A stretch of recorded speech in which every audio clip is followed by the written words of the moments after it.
मिंबर शरीफ पे तशरीफ़ फरमा मुअज़्ज़ज़ मुक़र्रर उलमाए किराम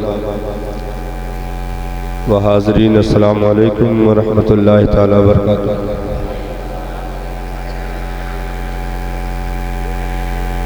अल्हम्दुलिल्लाहि रब्बिल आलमीन वल आक़िबतु लिल मुत्तक़ीन वस्सलातु वस्सलामु अला अशरफिल अंबिया वल मुरसलीन व अला आलिहि तय्यबीन व अस्हाबिहि ताहिरीन। अम्मा बाद फ़अऊज़ु बिल्लाहि मिनश शैतानिर रजीम। बिस्मिल्लाहिर रहमानिर रहीम। या अय्युहल इंसानु मा गर्रका बिरब्बिकल करीम। माशाअल्लाह। आमन्तु बिल्लाहि सदक़ल्लाहुल अज़ीम व बल्लगना रसूलुहुन नबियुल अमीनुल मकीनुल करीम व नहनु अला ज़ालिका लमिनश शाहिदीन व शाकिरीन वल्हम्दुलिल्लाहि रब्बिल आलमीन। माशाअल्लाह माशाअल्लाह। दुरूद शरीफ पढ़ ले। अल्लाहुम्मा सल्ली अला सय्यिदना मुहम्मदिन व आलिहि वसल्लम सल्लल्लाहु अलैहि वसल्लम या रसूलुल्लाह सल्लल्लाहु अलैहि वसल्लम। ये दोनों बोले लागत तो ही बंद हो जाता है, काम ना बोलो, बहुत बेकार सेटिंग किया है। साउंड वाले हैं कि गए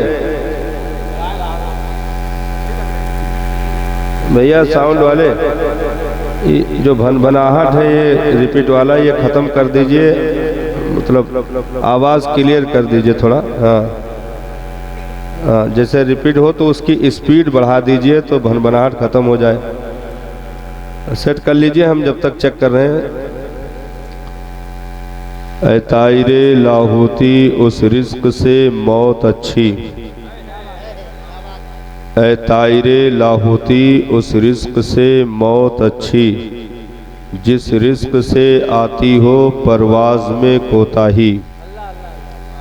रिज़्क़े खुदा खाया किया, फरमाने हक टाला किया। रिज़्क़े खुदा खाया किया, फरमाने हक टाला किया। शुक्र करम तरसे सज़ा, ये भी नहीं वो भी नहीं। दिन लौह में खोना तुझे, शब सुबह तक सोना तुझे। दिन लौह में खोना तुझे, शब सुबह तक सोना तुझे।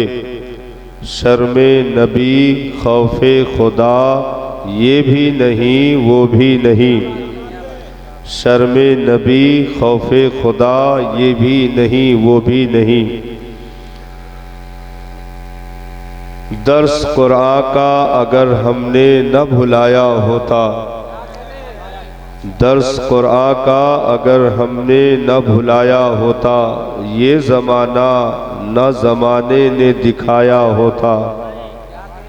ये ज़माना न ज़माने ने दिखाया होता।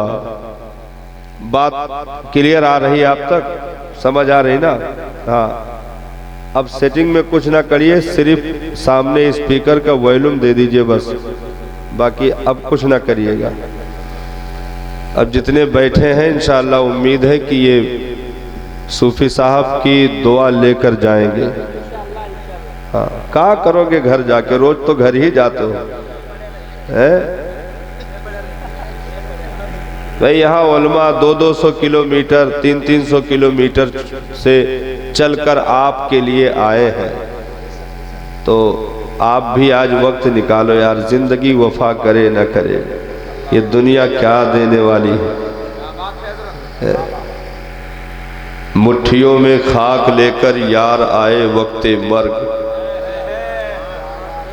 मुट्ठियों में, उसमें ना बोलिए, उसकी सेटिंग खराब है, ऐसे ऐसे मुंह से बोलिए। मुट्ठियों में खाक लेकर यार आए वक्ते मर्ग। उम्र भर की दोस्ती का ये सिला देने लगे। हाँ, दुनिया क्या देने वाली है? न बिस्तर, न चारपाई, न घर, न कोठरी, न एसी, न कूलर, सबसे जुदा कर दिया जाएगा। क्या मिलेगा? दोनों पैर के अंगूठे करीब करके धागे से बांध दिए जाएंगे। कैंचियों से इस बदन का कीमती कपड़ा भी काट कर निकाला जाएगा। आज तक हमने किसी मरने वाले के बदन से सीधा कपड़ा निकलते नहीं देखा, सीधा कपड़ा निकलते नहीं देखा, काट के निकाला जाता है। इसकी वजह क्या है? तो आप ऐसे जाहिरी बताएंगे कि मौलाना मर गया तो बदन अकड़ गया है इसलिए सीधा नहीं निकल पा रहा है तो काट के निकाले हैं। हमने कहा अकड़ गया ना, जब नरम रहा है तब भी निकाल लेते हो। है भाई, अचानक तो अकड़ता नहीं है, अकड़ने में समय लगता है। तो जब मुलायम रहा तब भी निकाल ले चाहिए ना, लेकिन नहीं निकाले। सबका यही हाल हमने देखा, सबके कपड़े कैंची ही से काटे जाते हैं। इसकी वजह क्या है? पैदा हुआ जब से अब तक एक भी कपड़ा बदन पे रखकर कैंची से नहीं काटा। इस पर गौर करिए। पैदा हुआ जब से अब तक एक भी कपड़ा बदन पे डालकर कैंची से नहीं काटा। क्यों नहीं काटा?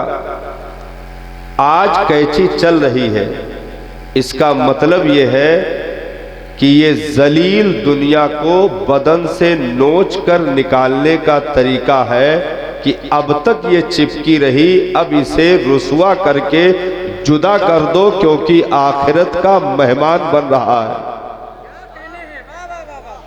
हाथों की घड़ियां निकाल दो, गले का चैन निकाल दो, कपड़ा निकाल दो, सब कुछ उतार कर अलग कर दिया गया। और वो दो चादरें बदन पे डाली गई जिनको जिंदगी में नाम भी लेना पसंद नहीं करता था, और कब्र में डाल दिया गया। ये तो कब्र तक जाने के लिए वो दोनों चादरें हैं, जरूरत नहीं थी। कब्र तक जाने के लिए दोनों चादरें हैं, उठेगा तो वो भी छीन ली जाएगी। कब्र से जब उठेगा तो वो दो चादरें भी चली जाएंगी। मेरे आका ने इरशाद फरमाया कि तुम नंगे बदन कब्र से उठाए जाओगे, नंगे बदन कब्र से उठाए जाओगे। कफन में जेब नहीं होता, कब्र में अलमारी नहीं होती। किसके लिए तड़प रहे हो, दौड़ लगाए हो? बड़ी बेवफा है दुनिया, आज तक जिसको पकड़ लिया छोड़ने का नाम नहीं लेती, क्योंकि इसको वही कलेजे से लगाता है जो अल्लाह रसूल से दूर होता है। इसको गले से वही लगाता है जो अल्लाह रसूल से दूर होता है। जितना अल्लाह रसूल से करीब होता जाएगा, दुनिया से उसी कदर दूर होता जाएगा। यहाँ तक कि कुर्बत अगर मुस्तफ़ा जाने रहमत की तरह हो गई तो दुनिया के नाम पर पेट पर पत्थर बांध देगा। अगर कुर्बत मुस्तफ़ा करीम जैसी हो गई तो दुनिया के नाम पर पेट पर एक दो नहीं तीन तीन पत्थर बांध करके दुनिया का मुतलक इनकार कर देगा। और नबी खुद इरशाद फरमाएंगे, मेरे उम्मतियों, दस्तरखान पे लगी ग़िज़ाओं को खाने का नाम ताकत नहीं है, रात में मुसल्ले पर खड़े होने का नाम ताकत है।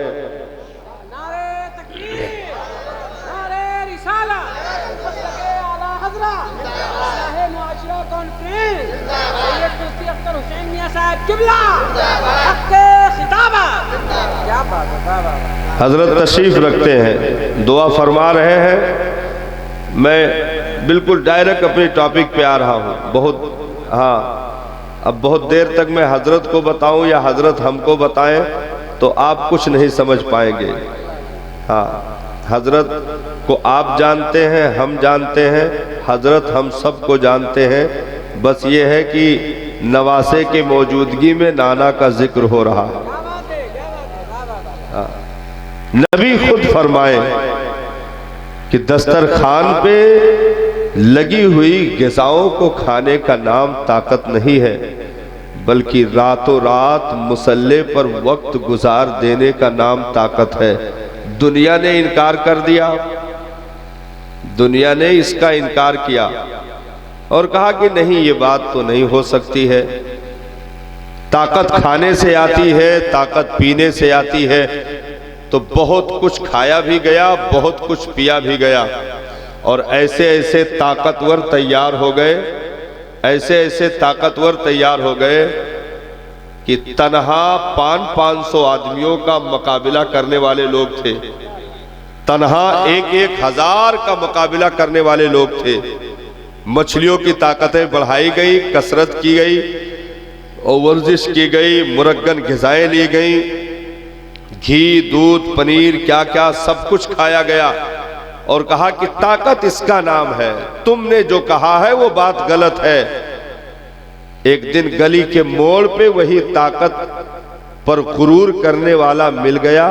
नबी ने कहा करीबा कलमा पढ़ ले, तो कहा कुश्ती लड़ जाइए तो कलमा पढ़ लूंगा, क्योंकि हम जिसको ताकत कहते हैं आप उसका इनकार कर रहे हैं। आपने पत्थर बांधा है, मैंने मुरग्गन ग़िज़ाएं खाई हैं। आओ दोनों का मुकाबला हो जाए, जो पछाड़ देगा बात उसकी मान ली जाएगी। जैसे करीब हुआ, नबी ने एक हाथ से उठा के जमीन पे पटक दिया। हाँ, रुकाना पहलवान की कुश्ती का वाकया याद है नहीं? उलमा सुनाते हैं। जैसे करीब हुआ, नबी ने उठा के जमीन पर पटक दिया, कहा कि रुक जाइए, थोड़ा संभलने दीजिए, आप जल्दी कर गए। तो कहा कि ठीक है, जब बताना तब पटक दूंगा। संभला, ठोका, पीटा और कहा आ जाइए। जैसे करीब आया, नबी ने उठा फिर पटक दिया। भगा चीखते हुए, हाँ चीखते हुए भगा। और नबी ने बता दिया, ओ जलील कहीं के, तू जो खा के ताकत बनाना चाहता है, जमीन पर उसके खाने से ताकत नहीं होती है। सिर्फ कुरान की आयतें पढ़ ले, सजदा कर ले, ताकत वो होगी कि अली खैबर का दरवाजा हाथ में लेकर के घंटों मैदान में गर्दिश करेगा और दुनिया को बता देगा मरहब पहलवान की ताकतें अपनी जगह, फातह खैबर शेरे खुदा की ताकतें अपनी जगह।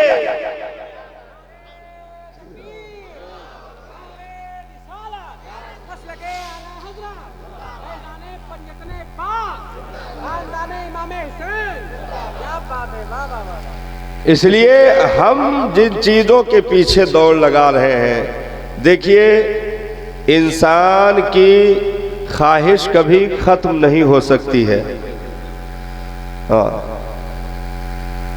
रब ने कुरान मजीद में इरशाद फरमाया, अल्हाकुमुत तकासुर हत्ता ज़ुरतुमुल मक़ाबिर। तुम्हें दुनिया की ज्यादा तलबी ने, माल के कसरत की तलब ने तबाहो बर्बाद कर दिया। वो तलब यहां तक बाकी रही कि तुम कब्रों तक पहुंच गए, लेकिन तलब खत्म नहीं हुई। तुम्हें ये माल के कसरत की तलब ने तबाहो बर्बाद कर दिया, यहां तक कि तुम कब्रों में पहुंच गए।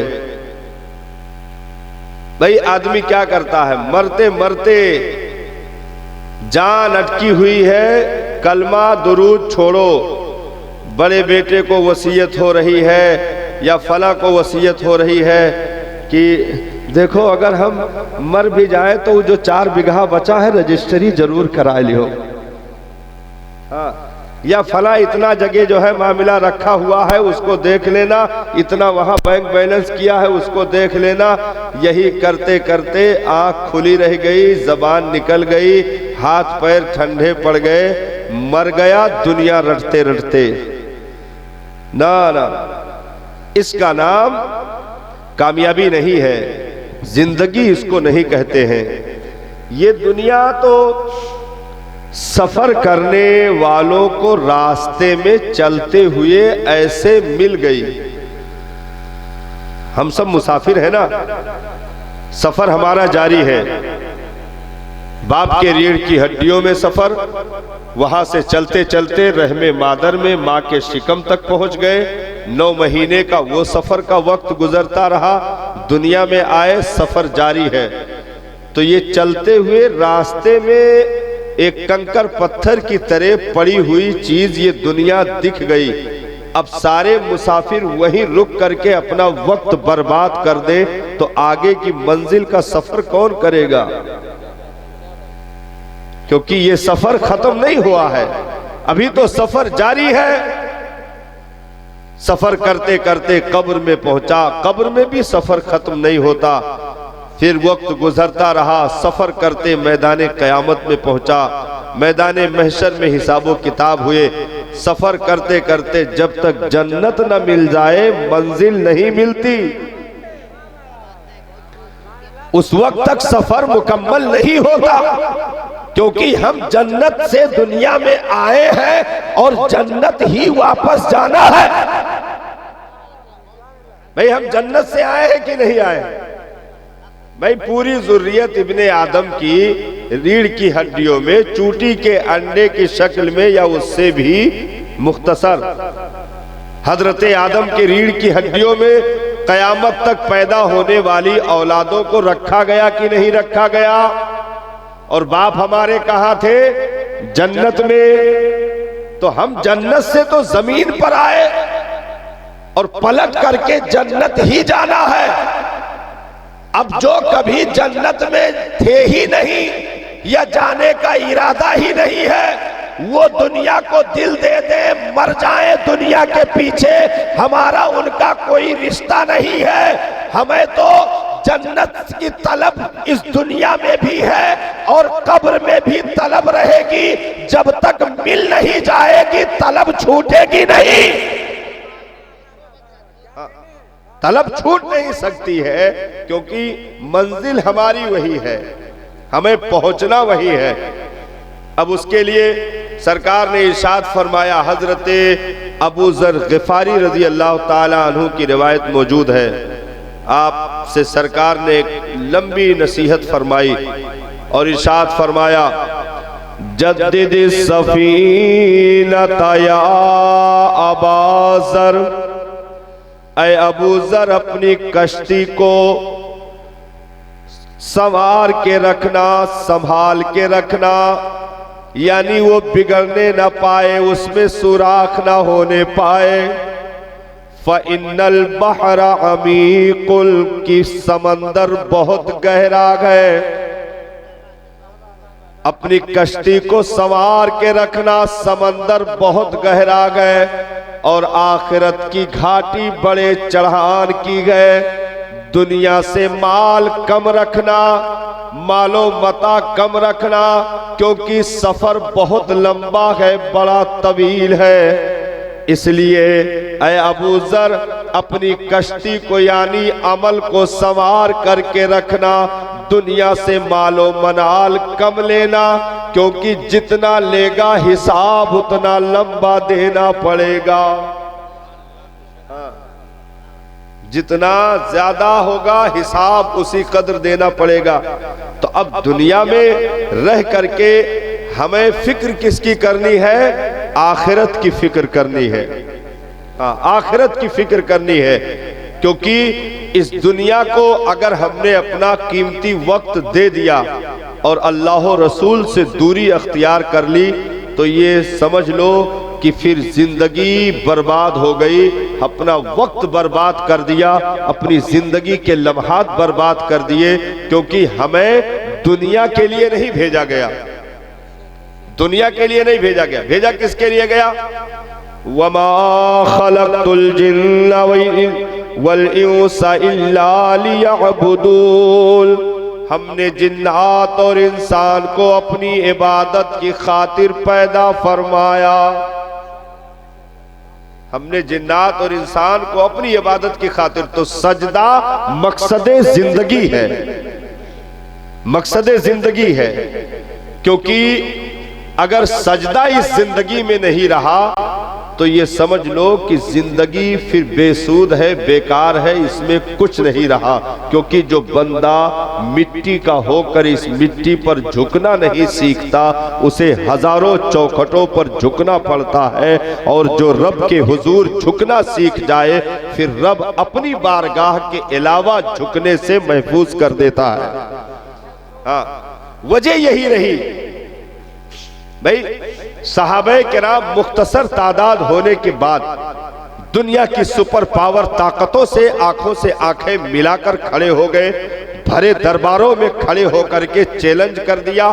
क्यों? क्योंकि उनके पास अगरचे फटे बोरिए बदन पर पड़े हुए थे, लेकिन नबी ने जो रात के सजदों की ताकतें अता की थी, वो ताकतें सहाबा के निगाहों में, उनके बदन में, उनकी रूह में मौजूद थी। और कैसरो किसरा से भी आंखों से आंखें मिला करके सहाबा ने गुफ्तगू की और कह दिया कि या तो इस्लाम का कलमा या जिजिया देना मंजूर करो, और अगर ये दोनों चीजें मंजूर नहीं है तो मैदान में आ जाओ।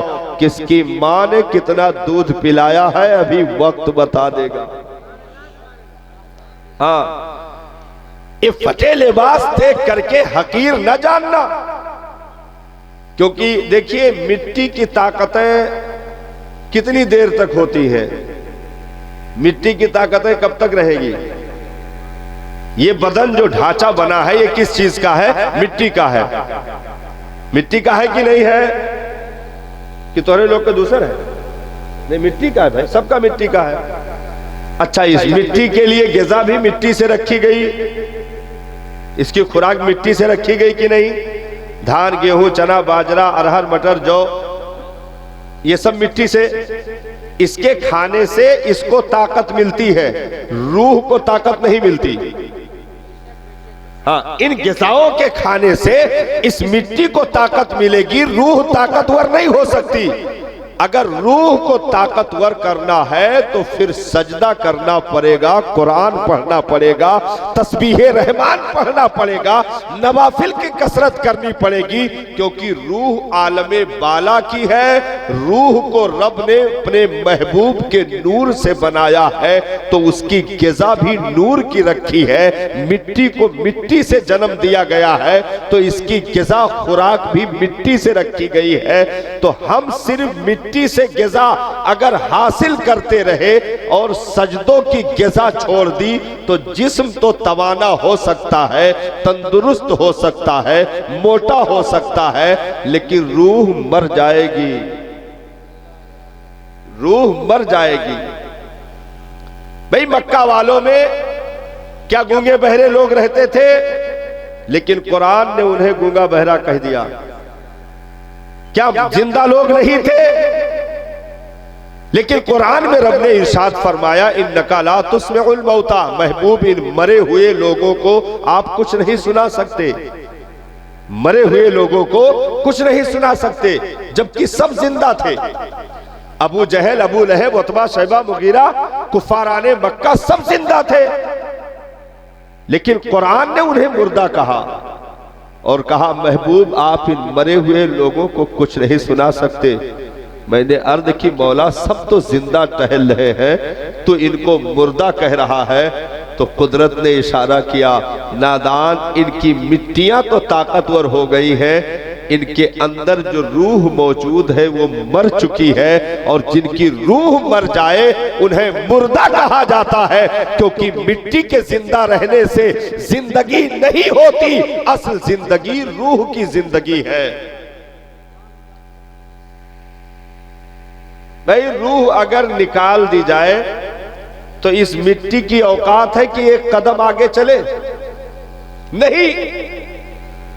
जैसे रूह निकली तो ये हाथ जहां है वही खामोश, मुंह खुला तो खुला, आंख खुली तो खुली, कदम आगे बढ़ा, टेढ़ा तो टेढ़ा, जहां का तहां खामोश। रूह जैसे निकली ये खामोश हो गया। पता ये चला कि रूह बादशाह है और ये रियाया है, नौकर है कि नहीं? रूह बादशाह है, ये नौकर है।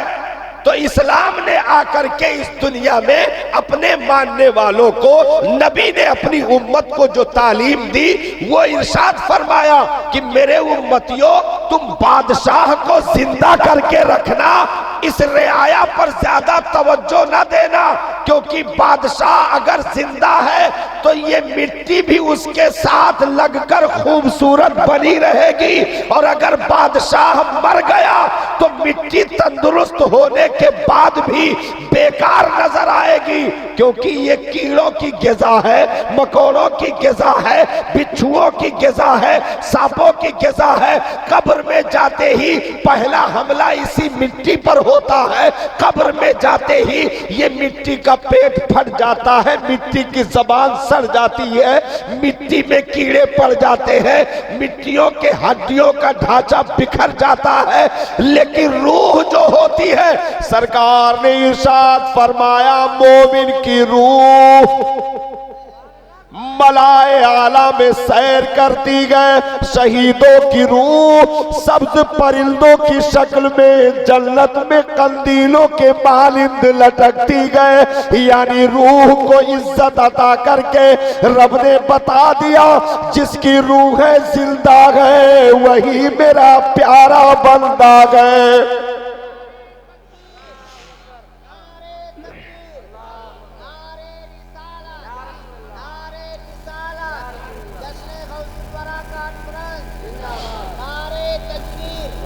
तो हमें इस दुनिया में भाई जितनी भी हिस्ट्री आप पैगंबरों की, सहाबा की, ताबईन की, औलिया की उठाकर देखेंगे तो कहीं भी किसी की सीरत में ये लिखा नहीं पाएंगे कि 20 लीटर दूध गरीब नवाज पीते थे, 2.5 किलो रोजाना घी गौ से पाक खाते थे, और 55 किलो छोहारा, खजूर, काजू, बादाम, पिस्ता, चिरौंजी, अखरोट कुल मिला करके मुरग्गन, गिजा, माजूने मुरक्कब बना करके बाबा कुतुबुद्दीन खाते थे, बाबा फरीदुद्दीन खाते थे, साबिर पाक खाते थे। कहीं लिखा, सुना, पढ़ा किसी से, किसी ने बताया कुछ नहीं। क्यों? जब इनकी हिस्ट्रियां बताई जाती गए तो यही बताया जाता गए, 12 साल तक कलियर के दूल्हा साबिर पाक ने खाना नहीं खाया। जब इनकी तारीख पढ़ी जाती गए तो यही बताया जाता गए कि तकरीबन 33 साल फाके पे फाका बगदाद के दूल्हा गौसे आजम ने गुजार दिया।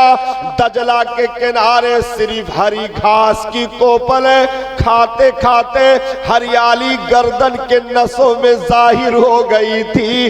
दाने को खाने को, रोटी को हाथ नहीं लगाया, रोजे पे रोजा रखते रहे, जिंदगी गुजार दी। जितने भी औलिया किराम की आप तारीख उठाकर देखेंगे आपको गिज़ा माइनस दिखेगी, ना के बराबर, 0। तो क्या हम लोग होशियार हैं? यही लोग पागल थे का है?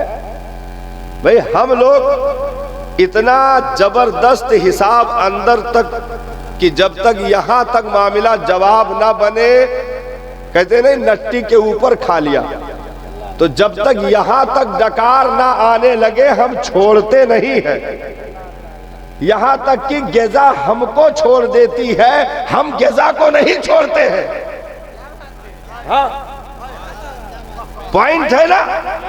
गिज़ा हमको छोड़ देती है, हम गिज़ा को नहीं छोड़ते हैं। गिज़ा कैसे छोड़ देती है? यानी हम तो ठूस दिए कस के, पता चला सुबह से पेचिश शुरू हो गई। हाँ, तो गिज़ा हमको छोड़ देती है, लेकिन हम फिर भी नहीं छोड़ते। जैसे गोली लिया, मेट्रोजेल खाया, पेट टाइट हो गया, फिर ढूंढने लगे कहाँ है, चबा लूं। जहां मिला वही फिर अंदर। कहते हैं खराब है, खराब रहा हिया तो अच्छा लागत है। तो गिजा पे गिजा, तो इसका मतलब हम लोग होशियार हैं और वो लोग माज़अल्लाह पागल थे? नहीं नहीं, क्योंकि गिजाएं ज्यादा करने से जिस्म सुस्त पड़ जाता है, नफ्स मोटी हो जाती है, ख्वाहिशात पूरे शबाब पर होते गए, रात की इबादत चली जाती है, तहज्जुद चाह कर भी नहीं पढ़ सकता, फज्र में चाह कर भी उठ नहीं सकता, क्योंकि गिज़ा जब भारी होगी, नींद का गलबा होगा, सुस्ती होगी, काहिली होगी और जबान का जायका चला जाएगा, आंखों की रौनक चली जाएगी, कुव्वते समाअत मध्यम पड़ जाएगी। इसीलिए मेरे आका ने अपनी उम्मत से फरमाया कि कम खाना, कम पीना, कम बोलना, कम सोना, यह अख्तियार कर लो, तुम्हें कामयाबी से कोई माई का लाल रोक नहीं सकता।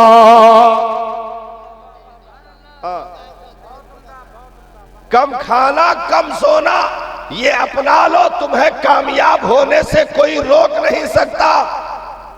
क्यों?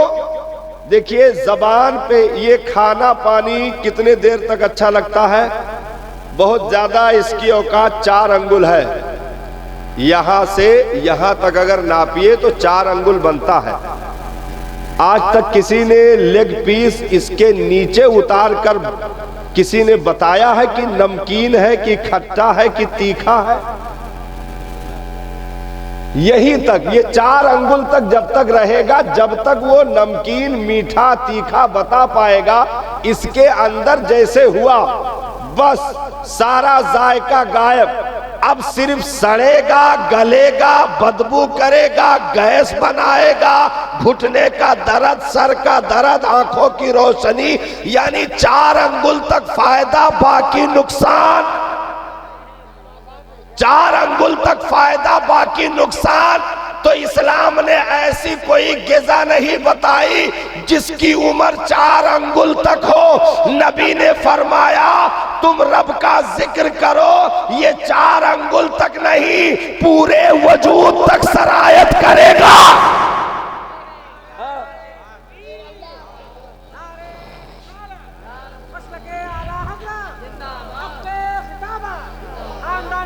ये 4 अंगुल तक फायदा नहीं करता है, बल्कि जैसे ही तुम झुक करके रब की बारगाह में कहोगे सुबहान रब्बियल अज़ीम,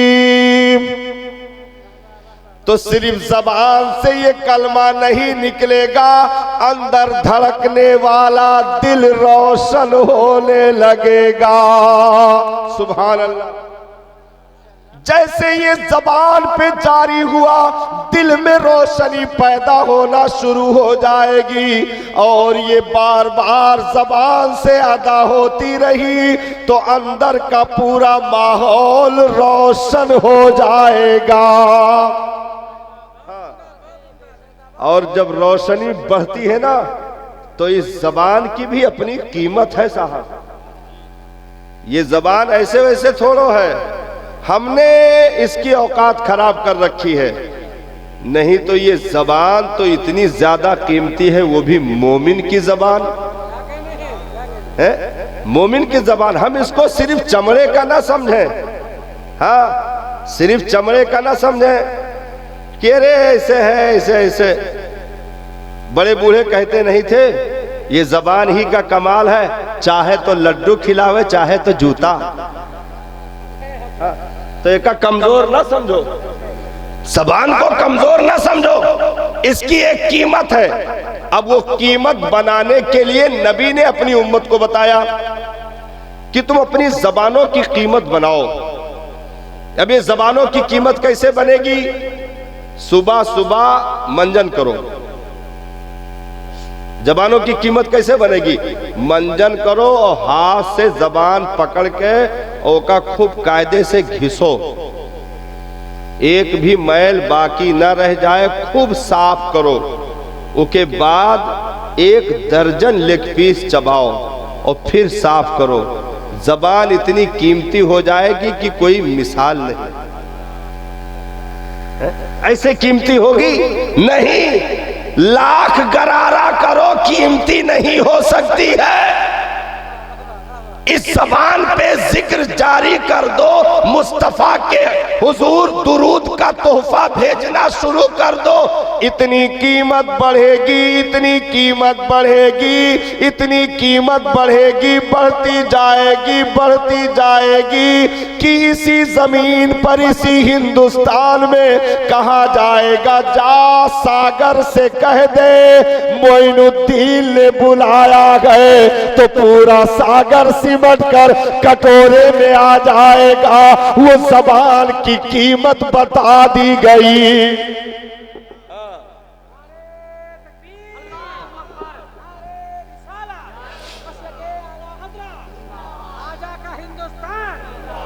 भाई ये जबान अपनी औकात रखती, मोमिन की जबान, भाई हालत कुफ्र का मामला उसकी बदबू अलग है, लेकिन मोमिन जिसको इस जबान से कलमा नसीब हो गया,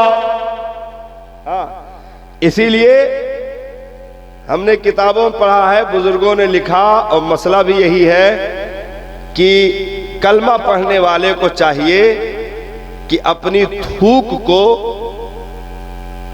इस्तिंजा खाने में न डाले। जैसे कुछ लोग पेशाब करने के लिए बैठते हैं ना, तो पेशाब खाने ही में थूक देते हैं, या पखाना के लिए गए, पखाने में बैठे तो पखाने में थूक देते हैं, या नाली में थूक दिया, गंदी जगह पर थूक दिया। इस थूक की हिफाजत करने का हुक्म दिया गया कि इसको गंदी जगहों पर न डाला करो, एहतियात के साथ इसको ऐसी जगह डालो जहां इसकी भी बेहुरमती होने से बचे। इस्तिंजा खाने पखाने में न थूका करो। कहा गया क्यों ना थूके? तो कहा तुम मोमिन हो, मोमिन इस मुंह से कुरान गुजरता है, इसलिए तुम्हारा लुआब पाक कर दिया गया। इस मुंह से कुरान गुजरता गए, मुस्तफा के दुरूद गुजरता गए, रब की तस्बीह गुजरती गए, कुरान की आयतें गुजरती गए। इसलिए मोमिन का ये जूठा भी पाक है, ये लुआब पाक है। इन्हें गंदी जगहों पर न डाला करो, इनकी हिफाजत करो ताकि तुम्हारे जबानों की कीमतें बाकी रहे। जबान की अपनी कीमत है यार। हम इसको बर्बाद कैसे करते हैं? इसको झूठ से मार दिया, इसके वकार को झूठ से गिरा दिया, गीबत करके इसके वकार को बर्बाद कर दिया, चुगलखोरी करके इसके वकार को बर्बाद कर दिया। अब बर्बाद करते करते इतनी ज्यादा गंदी हो गई कि अब कुछ कहना तो दूर की बात है, लफ्ज़े अल्लाह भी कहने के काबिल ये गंदी जबानें नहीं रही। हाँ, ये गंदी जबानें उसका नाम लेने के भी काबिल न रही। इतना ज्यादा हमने इन्हें गुनाहों से लुथड़ा कर दिया। अगर इनके वकार को मोमिन बाकी रखे ना, तो इस जबान की वो कीमत है कि हजरत फारूक आदम ये कहे जमीन से जो लौंडी का तेल जमीन पर गिर जाए, तो फारूक आदम इसी चमड़े की जबान से कहे, ओ जमीन एक एक कतरा तेल वापस कर दे, तुझे नहीं मालूम है तेरी छाती पर उमर इब्ने खत्ताब खड़ा है। और एक एक कतरा वो जमीन तेल उगल दे, लौंडी भर कर लेकर चली जाए। वो जबान की कीमत है। तो ये कीमत कब बनेगी? जब रूह को ताकतवर करोगे तब।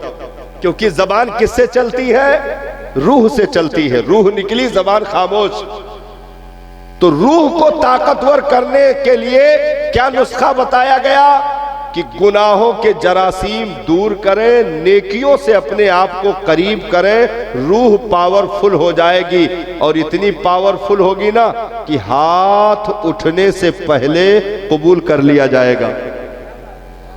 हाँ, फिर चीखने चिल्लाने का मामला नहीं होगा कि मेरे मौला दे दे दे दे, उसके बाद भी बस्ती चली गई। मेरे मालिक बचा ले बचा ले बचा ले, उसके बाद भी सैलाब में सब बह गए। मेरे मौला बचा ले, उसके बाद भी जमीन के अंदर समा गए। ना ना, ये 1 अरब 40 करोड़ चीखते रहे, उसके बाद भी अजाब नहीं थमा, निगल लिया गया, तबाहो बर्बाद कर दिया गया।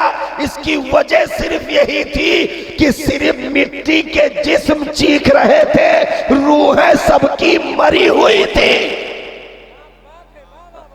रूहें सबकी मरी हुई थी। ये मिट्टी के जिस्म सिर्फ चीख रहे थे।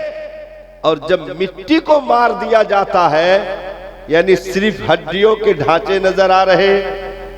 बद्र में 17 रमजान की तारीख दिन जुमा, बद्र में 17 रमजान की तारीख दिन जुमा सहाबा पहुंचे। हालत ये थी कि अगर लंबा कुर्ता था जो घुटने के नीचे तक आता था, तो नीचे की चादर मौजूद नहीं थी, और अगर नाभ से लेकर घुटने तक चादर लपेट ली तो ऊपर डालने के लिए कपड़ा नहीं था। ऐसी गुर्बत थी। मतलब इस मिट्टी के जिस्म को देने के लिए इतना था इनके पास। अक्सर के पेट पर पत्थर बंधे हुए थे। अगर गुलामों के पेट पर 2-2 पत्थर थे तो नबी के पेट पर 3-3 पत्थर थे। 17 रमजान रोजे से हालत यह थी कि खजूर झोली में रखे हुए थे, उसी को सेहरी में चूस कर दोबारा रख लिया था कि इसी को अफ्तार में चूसा जाएगा, क्योंकि दूसरा खजूर नहीं है। हाँ। या खजूर को 2 टुकड़े कर करके आधा खा लिया, आधा इफ्तार के लिए रख लिया। ये गिज़ाओं का मामला था। सिर्फ 8 तलवारें बद्र में 313 मुसलमानों के बीच में 8 तलवारें, 6 जर है बदन को छुपाने वाला जो जैकेट होता लोहे का, वो 6 की तादाद में, 6 की तादाद में। खाने का सामान नहीं, पहनने के कपड़े नहीं, सामाने हरबो जर भी नहीं, लड़ने का कोई असलहा नहीं। उसके बाद रूहें ऐसी जगमगा रही थी कि उन्हीं 17 रमजान के रोजेदारों में सिद्दीक़े अकबर भी खड़े थे, सिद्दीक़े अकबर भी खड़े थे, उस्माने ज़ुन्नुरैन भी खड़े थे, मौला अली फातह खैबर भी खड़े थे। सबकी रूहें चमक रही थी। बदन पे अगरचे कपड़ा नहीं था, लेकिन पेशानियों में सजदे का नूर जगमगा रहा था। तो जब रूह के जिंदा करने वाले और जिंदा रूहों के साथ जब 313 उतरे, तो मौला ने इरशाद फरमाया, फरिश्तों अब आसमान पे बैठने का वक्त नहीं गए, जाओ जमीन पर बद्र के मैदान में जाओ, मेरे महबूब के दीवाने आए गए। ऐसी मदद करो, ऐसी मदद करो कि मक्का वाले खाइबो खासिर हो, इस्लाम का परचम बुलंद हो जाए। तो क्या हुआ? 5000 फरिश्तों को भेज करके अल्लाह ताला ने मदद फरमाई। जब रूहें जिंदा होती है तो मांगने की जरूरत नहीं पड़ती है। यारा मांगा वहां जाता है जहां सुना ना जाए।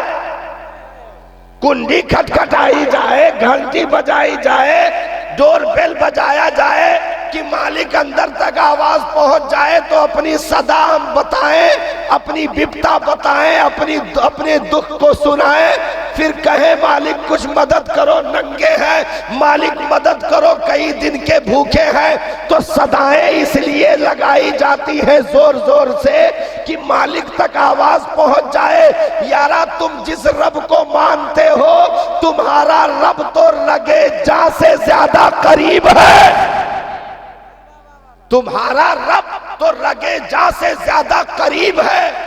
तुम चीखो वो सुने ना, ऐसा नहीं हो सकता। अरे बंदे के दिल में जो वसवसा उठता है उससे भी मेरा रब बाखबर है। दिल में जो वसवसा उठता है उससे भी खबरदार है। तो फिर आवाज लगाओ और सदा ना सुनी जाए का मतलब यही है कि जिस्म जिंदा है, रूह मर चुकी है, और जिनकी रूहें मर जाती हैं उनकी सदाएं वहां तक नहीं पहुंचती है। जिनकी रूहें जिंदा हो तो इसी जमीन पर ऐसे भी वाकयात हुए हैं कि ऐसे वैसे नहीं, बल्कि भाई सरकार के दीवाने दरिया के किनारे से गुजर रहे हो, दरिया का बहाव लंबा चौड़ा हो, कोई कश्ती ना हो, कोई पुल ना हो, अब कैसे पार लगाया जाए। लेकिन रूहें जिंदा थी, खड़े होकर के कहा, ओ दरिया हमें रास्ता दे दे, उस पार निकलना है। बीच से दरिया फटी हो, रास्ते पैदा हो गए हो और वहां से दीवाने गुजर कर आगे निकल गए हो। फिर दरिया मिल गई हो, अफ्रीका के जंगल से सहाबा की फौज गुजर रही हो, खतरनाक जंगल था। ये हुआ कि रात यहां नहीं गुजारेंगे, बहुत सारे मोजी जानवर रहते हैं, हमला कर देंगे, नुकसान पहुंचा देंगे, इसलिए जंगल पार किया जाए। लेकिन रात हो चुकी थी, लंबा जंगल था, इतनी जल्दी पार भी ना होता, तो कहा गया कि यहां रुक जाओ। कहा गया यहां तो एक एक कीड़े मकोड़े भी जहरीले हैं, मोजी जानवरों से पूरा जंगल अफ्रीका का भरा हुआ है, सब खा जाएंगे, हड्डियां नहीं बचेंगी, यहां रात हम नहीं रुक सकते। तो एक सहाबी उठे, कहा रात यहीं रुकी जाएगी, खेमा गाड़ो, मैं अभी आता हूं। बुलंद पत्थर पर एक टीले पर खड़े हुए और कहा, ओ अफ्रीका के जंगल में रहने वाले जानवरों, चूटियों, जितने भी चरिंदों परिंद हैवानात हो, सब कान खोल करके सुन लो। आज रात यहां मुस्तफा के दीवाने गुजारेंगे। आज रात यहां मुस्तफा के दीवाने गुजारेंगे। इसलिए अपने अपने घोंसलों में, अपने अपने सुराखों में चले जाओ, नहीं तो शिकायत मदीने के ताजदार तक पहुंचेगी। तो रिवायत बताती है कि चूटियां तक भी सुराखों में दाखिल हो गई। सुकून के साथ सहाबा ने पूरी रात उस जंगल में गुजार दी, एक भी जानवर करीब से भी नहीं गुजरा। क्योंकि जब रूहें जिंदा होती हैं तो जबानों की कीमतें होती हैं। हमने उन्हें मुर्दा कर डाला। भाई हम दिन रात जितना काम करते हैं सब इस जिस्म के लिए, कमाए जिस्म के लिए, मकान बनाया जिस्म के लिए, गाड़ी खरीदी जिस्म के लिए, जमीन खरीदी जिस्म के लिए, एसी लगाए जिस्म के लिए, कूलर फिट किया जिस्म के लिए, पंखा लगाया जिस्म के लिए, मोटा गद्दा नरमो गुदाज बिछाया जिस्म के लिए, मोटी तकिया लगाई जिस्म के लिए, लंबा लिहाफ कंबल चादर डाला जिस्म के लिए, किचन में मुरग्गन ग़िज़ाएं चल रही जिस्म के लिए, सारी तैयारी जिस्म के लिए। लेकिन 20-20 अफराद एक घर में एक फज्र की नमाज भी एक आदमी ना पढ़े तो बताओ पूरा घर कब्रिस्तान बनेगा कि नहीं बनेगा। पूरे गांव में किसी के घर से भी सुबह के वक्त फज्र की नमाज के बाद कुरान पढ़ने की आवाज ना आए तो बताओ कि हिलाक होंगे कि नहीं। क्योंकि इन्होंने सारी दौड़, सुबह 8 बजे ऑफिस के लिए दौड़, काम के लिए दौड़, लेबर अड्डे के लिए दौड़, फैक्ट्री के लिए दौड़, कारखाने के लिए दौड़, सबके लिए दौड़ होती रही।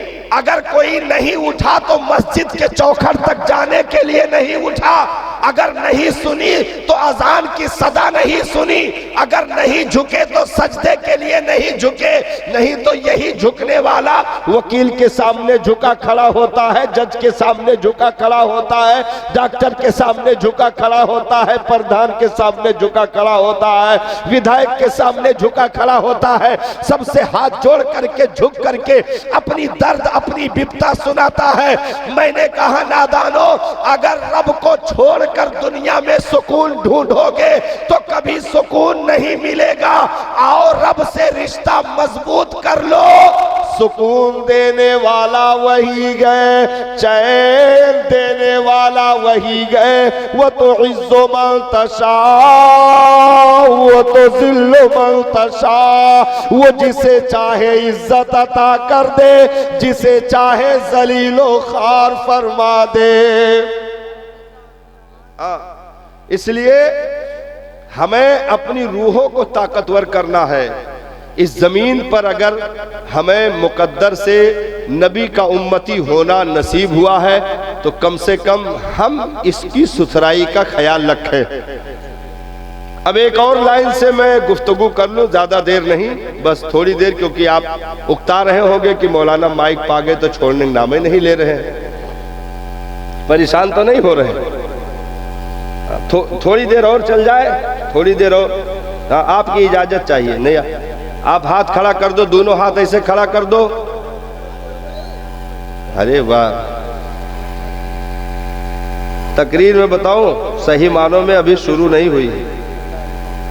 हाँ, तकरीर अभी शुरू नहीं हुई है, क्योंकि कालीनें जितनी सुर्ख नजर आती हैं मौलाना का मूड वैसे खसक जाता है। हाँ, हम तिरछा होके क्यों बोल रहे हैं? इसकी वजह है, आप जान रहे हैं कैसे हम बोल रहे हैं, तिरछा होके बोल रहे हैं।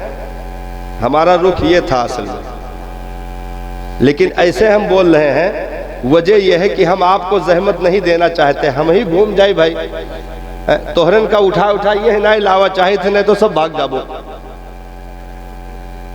हाँ, हम ही बैठा देखते रहे, जब जब उठावा गए, जब जब 10-10 आदमी उठ के भाग गए।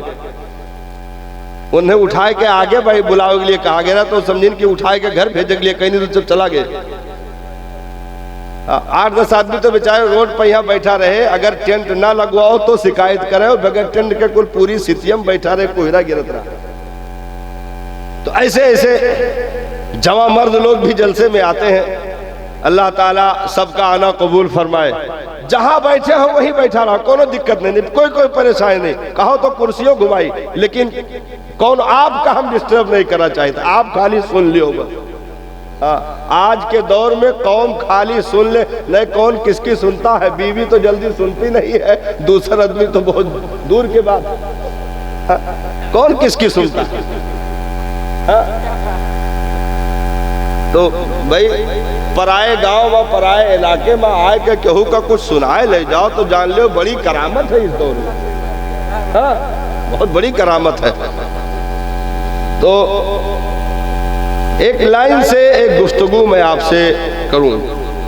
देखिए, अल्लाह ताला ने हमें कायनात में जितनी भी मखलूक को उसने पैदा फरमाया, उन मखलूकात में सबसे अफजल और आला बनाया कि नहीं? भाई हमको हाथी नहीं बनाया, घोड़ा नहीं बनाया, कुत्ता चील कौवा नहीं बनाया, हमको क्या बनाया? इंसान।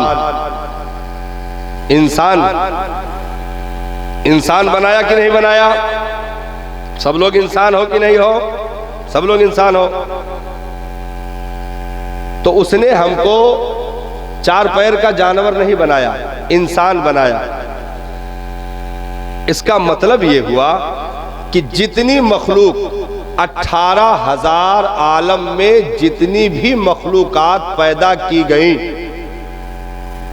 उन सबों में तुम्हें सबसे ज्यादा इज्जत इसलिए अता की गई कि तुम्हें रब ने इंसान बनाया है कि नहीं? इंसान बनाया। अब हाथी भी तुम्हारे छड़ी से घूमता है, सिर्फ इंसान नहीं बनाया, बल्कि इंसान के साथ साथ क्या बनाया? तुम्हें इस दुनिया में हाकिम भी बनाया। हाँ, तुम्हें इस दुनिया में हाकिम भी बनाया कि तुम सारी मखलूक पर हुकूमत कर सकते हो, तुम पर कोई हुकूमत नहीं कर सकता। शेर को पिंजरे में बंद करने का हुनर तुम्हें दिया, हवाओं को टायरों में कैद करने का हुनर तुम्हें दे दिया। सूरज की रोशनी कैद करने का हुनर, चांद की रोशनी क्या चांद पर पहुंचने का हुनर दे दिया है कि नहीं? दिया कि नहीं दिया? तुम चाहो तो मोर्टीन लगा के मच्छर को तबाहो बर्बाद कर दो, है नहीं? करते हो कि नहीं करते हो? हाँ, बहुत खुश होते हो जब छटपटात है तो कहा दो पैसा वसूल। हाँ, दो चार मच्छर गिर के जब तड़पत है तो कहा दो पैसा वसूल है, असर कर रहा है। तो तुम्हें हर चीज की ताकत दी गई। तुम दरियाओं का कलेजा चीर कर कश्तियों पर बैठकर सिर्फ एक दो आदमी नहीं, पूरा पूरा शहर जा सकता है। जा सकता है कि नहीं? स्टीमर बड़ी बड़ी पानी वाली जहाजों के जरिए जाता है कि नहीं जाता है? तुम्हें इतनी ताकतें दे दी कि तुम दरियाओं का सीना चीर कर नीचे उतर जाओ और उसकी तह में छुपी हुई मोतियों को तलाश कर लो। क्या क्या ताकतें तुम्हें दी, क्योंकि तुमको इंसान बनाया और हाकिम बनाया। इस कायनात में तुम्हें हाकिम बनाया, इंसान बनाया। कितनी बड़ी ताकतों कुव्वत अल्लाह ताला ने तुम्हें अता फरमाई। हर एक चीज पर तुम कब्जा जमा सकते हो। जमीन का सीना चीर करके उससे चाहो तो गाजर निकालो, चाहो तो मूली निकालो, चाहो तो केला निकालो, चाहो तो गन्ना निकालो। निकाल लेते हो कि नहीं निकाल लेते हो? हर एक चीज की ताकत तुम्हें दी। तो इंसान होना ये अपने आप में सबसे बड़ी फजीलत। अब उसके बाद आ जाइए, ये बुनियाद है। अगर समझ जाएंगे तो अभी आप 2-4 मिनट में पूरी तकरीर का मगज आप समझ जाएंगे इंशाअल्लाह। तो इंसान होना अपने आप में कितनी बड़ी ताकत हो गई। अब उसके बाद परवरदिगारे आलम ने सिर्फ इतनी ही फजीलत नहीं अता फरमाई, बल्कि इंसान तो बहुत सारे थे। इंसान तो बहुत सारे थे। उन इंसानों में कोई फिरौन हो गया, कोई नमरूद हो गया, कोई हामान हो गया, कोई कारून हो गया, कोई शद्दाद हो गया। हो गए कि नहीं हो गए? लेकिन रब ने करम फरमाया, उन इंसानों की जमातों में तुम्हें चुन करके सिर्फ इंसान नहीं बल्कि मुसलमान बनाया।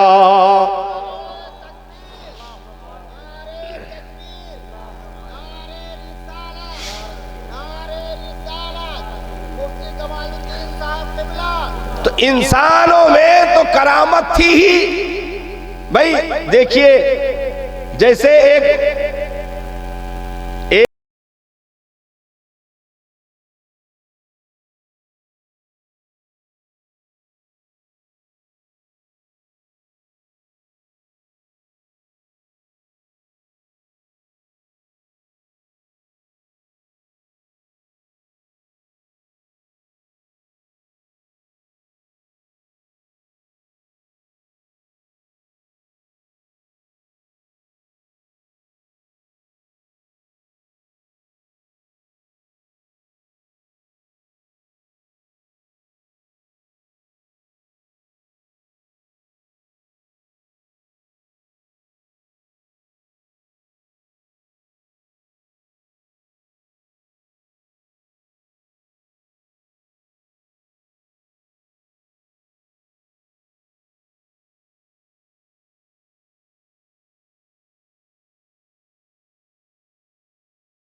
तो मुसलमान सिर्फ होना ये आम बात है, किसी भी नबी के उम्मत में जा सकता है, लेकिन रब ने सिर्फ मुसलमान ही नहीं बनाया, बल्कि मुसलमान होने के साथ साथ अपने महबूब का उम्मती बनाया।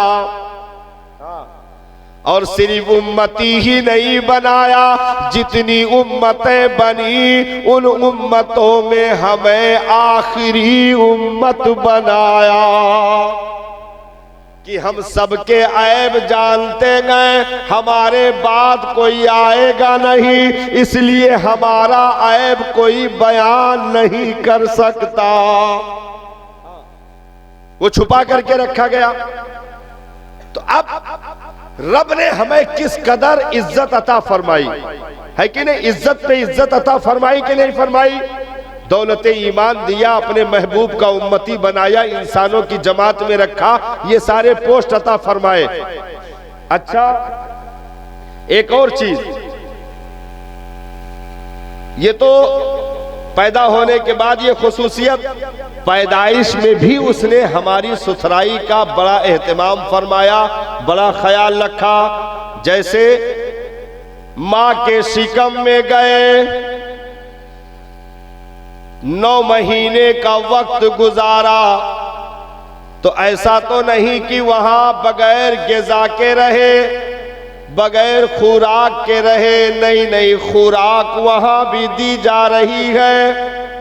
माँ के पेट में भी ग़िज़ा बच्चे को मिलती गए, लेकिन वो खून के शक्ल में होता गए जो नापाक है। तो परवरदिगारे आलम ने मुंह के हिस्से को उस नापाक के गुजरने से पाक रखा और माँ के पेट में मुंह का रास्ता बंद फरमा दिया। बोलो, समझ जाओ, बुनियादी चीज अगर समझ गए तो तकरीर का भी मगज समझ जाओगे इंशाअल्लाह। हाँ, बुनियादी चीज है ये। माँ के पेट में मुंह का रास्ता बंद होता है कि नहीं बंद होता है? बंद होता है।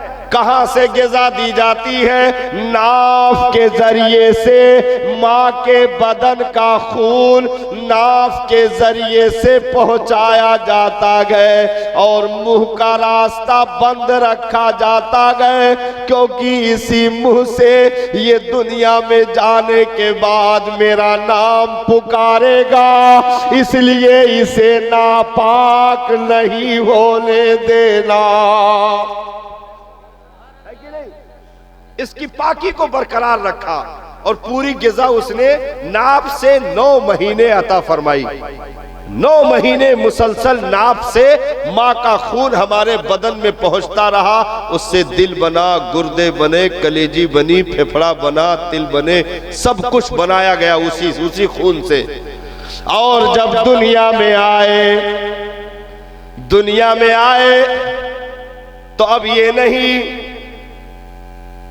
कि नाफ का रास्ता खुला रखा जाता, क्योंकि अब भी माँ का खून ही उसे मिलने वाला है। भाई, पैदा होने के बाद भी माँ का खून मिलता है कि नहीं? माँ के खून ही से बच्चा पलता है पैदा होने के बाद भी। तो अब उसे नाफ से पहुंचाया जाता नहीं, नाफ का रास्ता बंद कर दिया, मुंह का रास्ता खोल दिया। तो अब खून जाना गए तो मुंह नापाक हो जाएगा, पाक कैसे रहेगा? तो रब की हिकमत ने कैसे काम फरमाया, रब ने बंदों पे कैसे करम फरमाया कि मुंह भी पाक रहे, जबान भी पाक रहे, हल्क भी पाक रहे। इसलिए रब ने उसी खून को दूध में तब्दील फरमाया। उसी खून को दूध का नाम दे दिया गया और दूध को पाक फरमाया। और माँ के पिस्तान से पहली ग़िज़ा पाक तय्यब सुथरी चीज, सबसे ज्यादा ताकतवर चीज इस जबान के जरिए उतारी। ये एहतमाम करके उसने बता दिया, मेरे बंदे जैसे मैंने इसे सुथरा रखा गए, अब जिंदगी भर इसे पाक रखने की तेरी जिम्मेदारी गए। जैसे मैंने इसकी सुथराई का एहतमाम किया है, तो तुझे अपनी जिंदगी में इसे पाक रखना है। तो अब इससे वही गुजरे जो हलाल हो, अगर हराम गुजारा तो हमने गोया खून से भी ज्यादा गंदी चीज मुंह में डाल दी। फिर मुंह नापाक हुआ कि नहीं हुआ? गंदा कर दिया हमने। यानी वो ऐसे जैसे उसने उजला लिबास पहना के भेजा था, हम कीचड़ में कूद गए। हाँ, उसने उजला लिबास पहना के भेजा था, हम कीचड़ में उतर गए। तो उसने मां के पेट में भी पाक रखा, पैदा होने के बाद भी पाक रखा, और उस सुथराई को बरकरार रखा, और ऐसे वैसे नहीं बरकरार रखा, बल्कि जब तक तुम अपने कदमों पर चलने के लायक नहीं हुए, हो सकता बचपन में तुम उसकी कोई बेहुरमती कर जाते, इसलिए जब तक तुम खुद से नहीं संभले, माँ को संभालने की ड्यूटी लगाई, और माँ के दिल की धड़कनें तुम्हारे दिल की धड़कनों से करीब कर दिया कि तुम रात में भी रो, घर में कोई नहीं जगेगा, मां की आंख पहले खुल जाएगी। इतना करीब कर दिया, इतना करीब कर दिया कि उसने अपना जो उसकी एक सिफत है रब, सिफाती नामों में से एक नाम है रब। रब के माने पालने वाला, परवरिश करने वाला। तो उसने अपने इस सिफती नाम का खासा अपने बंदों में उन माँ बाप को दे दिया, और कहा जैसे मैं रब हूँ तख्लीक करने वाला, वैसे ही जमीन पर ये पालने वाले, यानी रब की उस सिफत की खुशबुएं लेकर चलने वाले गए। इसीलिए हमें दुआ मांगने के लिए कहा, रब्बिरहमहुमा कमा रब्बयानी सगीरा। मेरे मालिक मेरे माँ बाप पर रहम फरमा, जैसे इन्होंने बचपन में मुझ पर रहम किया। कमा रब्बयानी सगीरा। और उसे खुद तो गीले बिस्तर पे ठंड में लेटी रही, लेकिन अपने लाल को अपने कलेजे से चिमटा करके बदन की हरारत देती रही। अगर रो दिया तो रात में आंगन में अपने कलेजे से चिमटा कर टहलती रही और कहती रही, मेरे लाल तुझे क्या हो गया, मेरे जिगर के टुकड़े तुझे कौन सी तकलीफ पहुंच गई, मेरे आंखों के तारे तू क्यों रो रहा है। इतना ज्यादा उस खातून को तुझसे करीब कर दिया कि जब तक तू संभल नहीं गया, माँ पल पल तुझे निहारती रही। अगर चूल्हे पर काम कर रही तो रोटी डालकर भी आकर के पिघौरे में झांक ले रही कि कहीं बेटा उठ तो नहीं गया है। यानी निगाह अगर चूल्हे पर, हांडी पर होती है तो कान तेरी आवाज की तरफ होते हैं कि बेटा कहीं रो तो नहीं रहा है। अगर जरा रो दिया तो रोटी छोड़ करके दौड़ लगा देती है और तुझे उठाकर कलेजे से चिमटा लेती है। ऐसे के लिए इनाम भी बहुत भारी होना चाहिए था। तो रब ने कहा, लोग जन्नत में जाएंगे, मैं जन्नत तेरे तलवे में छुपा दूंगा। उसके लिए फिर इनाम भी पड़ा रखा कि लोग जन्नत में जाएंगे, जन्नत तेरे पास आ जाएगी, मैं तेरे तलवे के नीचे जन्नत को छुपा करके तुझे मोहतरम कर दूंगा। क्योंकि आज जिसको कलेजे से लगा करके तू अपने जिस्म की हरारत दे रही है, कल बूढ़ी हो गई, ये जवान हो गया, कहीं बेवफाई ना कर जाए और अपनी जन्नत काबा में ना तलाश करने लगे। इसलिए मैंने वो जन्नत तेरे कदम के नीचे छुपा दी है कि ये लाख काबे का हज करेगा, जन्नत कहीं और नहीं तेरे ही तलवे के नीचे मिलेगी, तेरे ही कदमों के नीचे मिलेगी। इसीलिए उसने कहा कि अगर उस माँ को राजी करके नहीं आया तो लाखों रकात नमाजें तेरे मुंह पर फेंकी जाएंगी, क्योंकि जब तक वो कोख में रखने वाली राजी नहीं होगी उस वक्त तक तेरा रब भी तुझसे राजी नहीं हो सकता है, तेरा नबी भी तुझसे राजी नहीं हो सकता है। ऐसी माँ की मोहब्बतों को और लफ्ज़े माँ में ही इतना प्यार दे दिया कि ये शब्द, ये लफ्ज किसी से भी जुड़ जाए मोहब्बत टपकती है। हाँ, मैंने बिल्ली को देखा, माँ बनती है।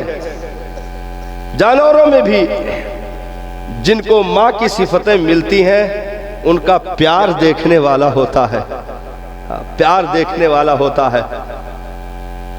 मैंने देखा जानवर जख्मी है, एक्सीडेंट हो गया, मोटरसाइकिल चढ़ गई, उसके कमर की हड्डी टूट गई, यहां से मोटरसाइकिल चढ़ी थी,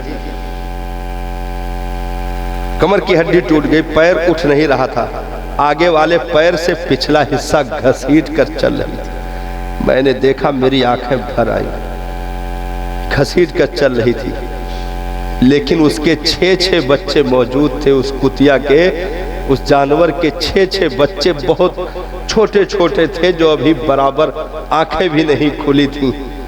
कमर घिसट घिसट करके गली में वो अपना पेट पालने के लिए कुछ खा पी करके जाती और बच्चों को अपने से चिमटा करके बैठ जाती और अपनी तकलीफ, कमर के रीढ़ की हड्डी टूटने का दर्द भूल जाती और उन्हें जबान से बच्चों को चाट चाट करके करीब करती। मैंने कहा, माँ शब्द में कितनी रहमत रख दी है मेरे रब ने। माँ शब्द में कितनी रहमत रख दी है मेरे रब ने। बिल्ली के दांत बड़े नोकीले होते हैं, अगर लग जाए तो आदमी की खाल फट जाए, हाँ, अगर दबा दे तो हड्डी तक कट जाए, इतने नोकीले होते हैं। लेकिन मैंने उसी बिल्ली को देखा अपने मुंह से अपने बच्चे को पकड़कर एक जगह से दूसरी जगह ले जा रही थी, उठा उठा करके रख के आ रही थी, लेकिन उसके बदन में दांत का लगना तो दूर की बात है, उसके रोए भी इधर उधर नहीं हो रहे थे। उसी मुंह से भर के पकड़ के ले जा रही थी, लेकिन बच्चे जरा चीख भी नहीं रहे थे, रोए भी इधर उधर नहीं हो रहे थे, कहीं निशान भी दांत का नहीं पड़ रहा था। मैंने कहा, ये दांत के तीखेपन कहाँ चले गए?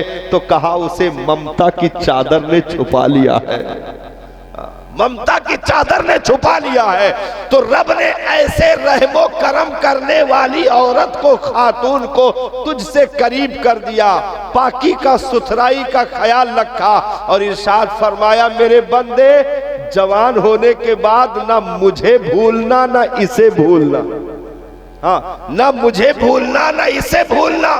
मैंने रहमत, रहम करना इसके दिल में डाला, इसने तेरे साथ रहम किया, तो अब मेरे हुजूर सजदा अगर करना तो इसके भी तलवे को जाकर घर में चूम लेना, ताकि मेरी रहमतें मचल जाएं और मैं तेरे वजूद पर बरकतों की बरखा बरसा दूं।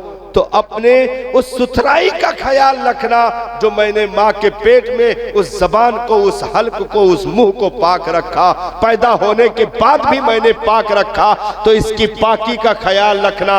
अब हम जवान हो गए, सोसाइटी बदल गई, लोगों के साथ उठना बैठना चेंज हो गया और होते करते मादल्ला नौजवान ने इसी पाक मुंह में बियर, बार, शराब और क्या क्या होता है, जो भी हराम, जो खिंजीर के गोश्त से भी ज्यादा गलीज होते हैं, ऐसी गंदी चीज को उठा करके उसने उस मुंह में डाल करके पूरी पाकी को बर्बाद कर दिया। जो 9 महीने कोख में पाक रखा गया, पैदा होने के बाद दूध दे करके उस मुंह को पाक रखा गया, उसमें शराब जैसी गलीज चीज। क्योंकि आप मसाइल की किताब उठाएं, पढ़ें, बहारे शरीयत हो या और कोई भी मसाइल की किताब हो, शराब को पेशाब से भी ज्यादा गलीज माना गया है। हाँ, शराब को पेशाब से भी ज्यादा गलीज माना गया है। यानी शराब पी रहा गोया पेशाब से भी बुरी चीज पी रहा है। तो ऐसी गंदी चीज को मुंह में डाल करके, क्योंकि शराब को इस्लाम ने उम्मुल खबाइस कहा है, इस्लाम में उम्मुल खबाइस कहा गया, यानी तमाम बुराइयों की मां। और जिसको ये लगी, सबसे पहले उसके इज्जत की चादर फाड़ देती है। जिसको ये लत लगती है, सबसे पहले उसके इज्जत की चादर को फाड़ती है। यानी वो पूरी सोसाइटी, पूरी गांव में बेइज्जत होता है।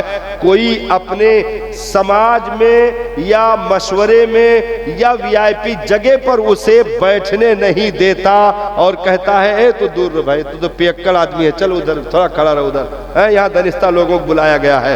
यानी पहले उसकी इज्जत जाती है, उसके बाद घर में उसका वकार जाता है।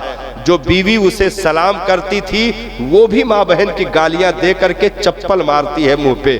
जो बच्चे उसके डर कर सहम कर खड़े हो जाते थे, वो भी गाली देते हैं, डंडा उसके लिए उठाते हैं। तो उसका वकार, उसका रोब चला जाता है। उसके बाद ये उसे मस्जिद के पास नहीं गिराती है, बल्कि गंदी नालियों में इसे बेहोश करके इसका मुंह डालती है। ये चौथी सबसे बड़ी खतरनाक चीज है जो शराब अपने पीने वाले के साथ बर्ताव करती है और उसे गंदी नालियों में, गलीज जगहों पर उसे डालती है। ये तमाम तर अखलाक चला गया, किरदार चला गया, रोब चले गए, इंसानियत चली गई, सेहत चली गई, माल चला गया, दौलत चली गई, घर बर्बाद हो गया। क्योंकि इस्लाम ने उसे तमाम बीमारियों की मां कहा। तो एक हल्के से दुनियावी गलीज जायके के लिए हमने जबान की कीमत को बर्बाद कर दिया, मुंह की सुथराई को बर्बाद कर दिया, मुंह के पाकी को बर्बाद कर दिया। रब से दुश्मनी मोल ली, उसके महबूब से दुश्मनी मोल ली, औलियाए किराम से दुश्मनी मोल ले ली, समाज में दुश्मनी मोल ले ली। इसलिए रब ने कहा, मेरे बंदे इस पाकी का ख्याल रखना।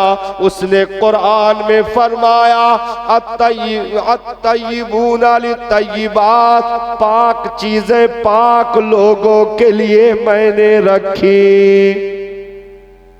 पाक चीजें पाक लोगों के लिए, पानी पाक, फल फ्रूट पाक, अनाज गेहूं धान पाक, सब्जियां पाक, पाक चीजें पाक लोगों के लिए रखी।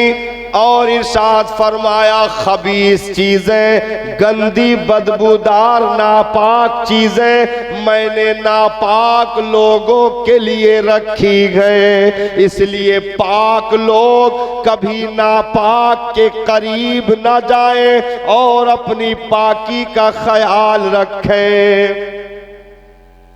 तो ये सुथराई का जो हमें और आपको सुथराई की जो तालीम दी गई, इस्लाम सुथरे को पसंद करता है, इस्लाम पाक लोगों को पसंद करता है। इसलिए हम खुद भी पाक हो, अपनी नस्लों को भी पाक रखें। इसीलिए पाकी को इस्लाम में आधा ईमान कहा गया। हाँ, अन-निज़ाफ़तो निस्फुल ईमान, पाकी क्या है? आधा ईमान है। यानी बंदा पाक रहे तो गोया उसने ईमान का आधा हिस्सा कंप्लीट कर रखा है। अब वो जिस्मानी एतबार से भी पाकी का हुक्म है, रूहानी एतबार से भी पाकी का हुक्म है। जिस्मानी एतबार से यह है कि गली के मोड़ पर खड़े होकर पेशाब ना करे, पेशाब नंगे सर ना करे, जब पेशाब करे तो पानी का इस्तेमाल करे और उस निजासत को धुलकर हर वक्त पाक रहने की कोशिश करे। जुनबी हालत में वक्त ना गुजारे, जिन घर में जुनबी लोग यानी नापाक जिनके ऊपर गुस्ल वाजिब हो चुका, ऐसे लोग घर में वक्त गुजारते हैं तो घर से रोजियों की बरकतें उठा ली जाती हैं, जिंदगी की बरकत उठा ली जाती है, शैतानों का जमावड़ा होता है, रहमत के फरिश्तों की दूरी हो जाती है। तो इन चीजों से हमें महफूज रहने के लिए, बचने के लिए कहा गया कि पाक रहा करो। हर वक्त पता नहीं किस वक्त मौत का फरिश्ता सामने आ जाए, तो कम से कम हालत पाकी में कलमा नसीब हो जाए और पाकी ही के आलम में रूह निकाली जाए, ताकि और आसानियां पैदा हो। इसलिए खुद भी पाक रहे, अपने बच्चों को पाक रखें और हलाल ग़िज़ाएं खुद भी खाएं, अपने बच्चों को खिलाएं, हराम चीजों से खुद भी बचें, अपनी नस्लों को बचाएं। क्योंकि परवरदिगार आलम ने कुरान मजीद में इरशाद फरमाया, या अय्युहल्लज़ीना आमनू, ऐ ईमान वालो, क़ू अन्फुसकुम व अहलीकुम नारा, अपने आप को और अपने बाल बच्चों को जहन्नम से बचा लो। वक़ूदुहन नासु वल हिजारा, वो जहन्नम जिसका ईंधन इंसान और पत्थर है, ऐसे जहन्नम से अपने बाल बच्चों को भी बचाओ, अपने आप को भी बचाओ। क्योंकि रब ने इरशाद फरमाया कुरान मजीद में, सम्माकुमुल मुस्लिमीन, हमने तुम्हारा नाम मुसलमान रखा। सुभान अल्लाह। हाँ, हमने तुम्हारा नाम मुसलमान रखा, यानी शेख बिरादरी, पठान, सिद्दीकी बिरादरियों पर लड़ना छोड़ो, हमारी एक बिरादरी है मुसलमान, रब ने हमारा नाम मुसलमान रखा है। तो एक मुस्लिम दूसरे की मदद करने की कोशिश करे, हर एक से कंधे से कंधा मिलाकर रहे, अगर कोई बुराई करता मिले तो उसे भाईचारे में समझाए, और शराब, हराम कारियों, जुआ, ताश की गड्डियों से अपनी नस्लों को महफूज करें। अल्लाह तबारक व तआला हम और आपका आना सुनना कबूल फरमाए, हमें अमल की तौफीक अता फरमाए। अस्सलामु अलैकुम व रहमतुल्लाहि तआला व बरकातहू। मुस्तफा जा